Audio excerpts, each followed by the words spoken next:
Please listen. Today we are discussing Unit 3 to start with attitude of rocks. Attitude of rocks means how the rocks are exposed above the surface of the earth and how they appear. That is called as attitude. The part of the rock is above the earth and part of the rock below the earth. What is above the rock, the earth is we refer as attitude. This is expressed in terms of two terms, dip and strike, geological terms. Dip. Dip is nothing but the angle of inclination of a rock layer. Rock layers can be either horizontal or vertical. When it is horizontal, the angle with reference to horizontal is 0. When it is vertical, angle with horizontal is 90. But in practice, they can be in between 0 and 90. That is why we use the kilometer to measure. And the orientation of the rock layer can be in the four fundamental directions: east, west, north or south, and then in between. In between means southeast, northeast, southwest, northwest, like that, or any direction. Among the 360-degree, you can have it in any direction, close to either south or west, etc. And the compass can be used to measure that one. And clinometer, normally attached with the compass, it is a single instrument having both the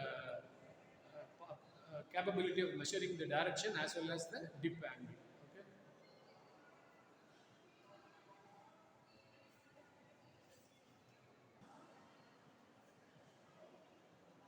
Okay, let us discuss about the true dip and an apparent dip. True dip is the dip angle measured at 90 degrees to strike of the rock layer.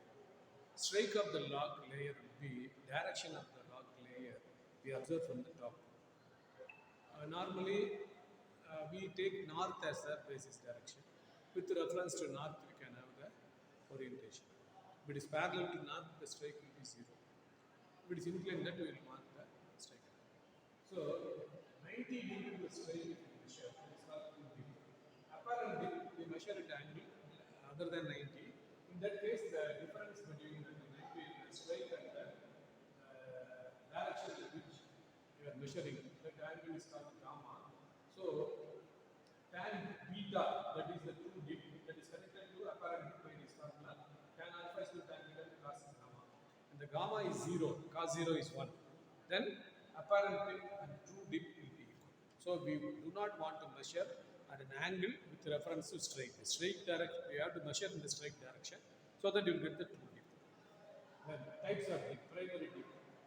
Primary dip will be for sedimentary rocks, when they are forming, they need a basis, a slope. Already a slope is there on the earth over which this rock formation takes place. So the rock formation, we have the same dip as per the slope of the geographical formation. So that way it is called primary dip. It is less than 20 degree because when the slope is more, sediment will fall down. Sediment cannot settle down. So the self weight of the sediment will pull it up. So 20 degree less than that, primary dip. Secondary dip. Secondary dip is due to forces causing earthquake, tectonic forces.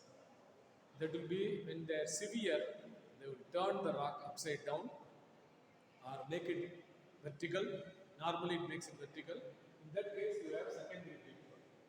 This happens in folded mountain ranges, Himalayas and other mountains or mountain folds. It happens. Okay. Often. So first one is a simple diagram, a cubical diagram shown. There are rock layers. Rock layer can be either vertical or horizontal, but in general they are inclined. So we are showing you two rock layers with inclination. And horizontal plane we are measuring the dip angle. And bedding plane is inclined plane. Horizontal plane is for measurement reference. And direction of dip is shown. North we have a reference to showing that.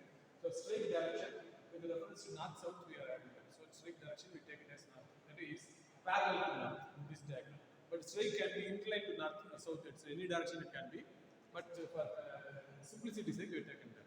Then local and regional dips. The rock formation over a larger length will have local dips. But over the entire length you will have an average dip. So that is called regional dip and local dip. But all local dips average out to a regional dip.